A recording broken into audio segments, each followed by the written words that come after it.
Bismillah mon in Pulaar English. You're welcome in Pulaar English. I want to buy a new shirt. Mbeɗe yiɗi sodde chemise keso. This one looks nice. Oɗo ne yoɗi.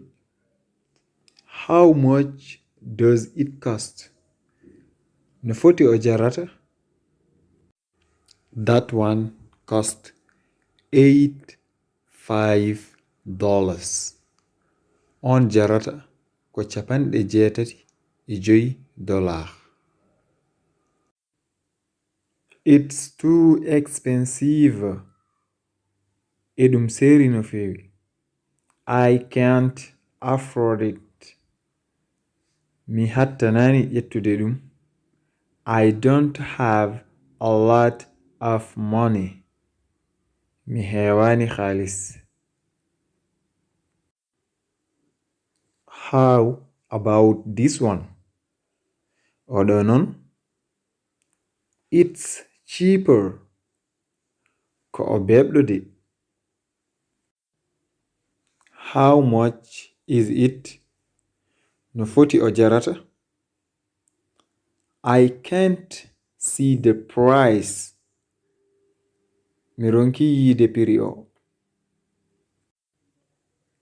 It's $60. Ko buuɗi $6.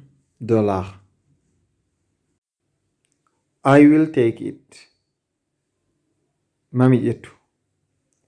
I also need to buy a pair of shoes. Kadi mbeɗe sohli sodde pair paɗe.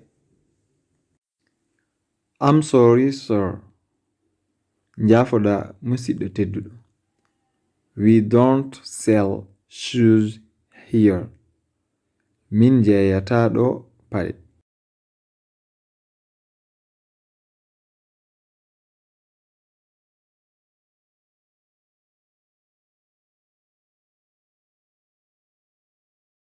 Bismillah mon in Pulaar English.